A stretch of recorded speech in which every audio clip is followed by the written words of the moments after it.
অভিষেক ব্যানার্জির প্রচারে কিন্তু বিপুল সাড়া পড়েছে তার লোকসভা কেন্দ্রে। মমতা বন্দ্যোপাধ্যায়ের নেতৃত্বে যে উন্নয়ন করেছেন, অর্থাৎ উন্নয়নের কর্মযজ্ঞ করছেন রাজ্যে, সেই উন্নয়নকে হাতিয়ার করে তিনি আগামী দিনে লোকসভা জিততে চান এবং তিনি 100% আশাবাদী। Diamond Harbour constituency.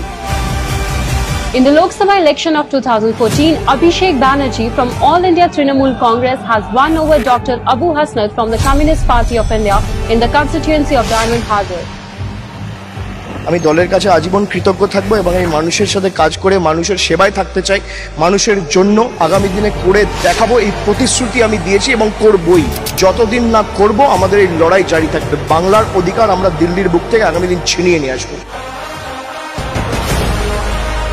আমি অভিষেক ব্যানার্জি লোকসভার সদস্য নির্বাচিত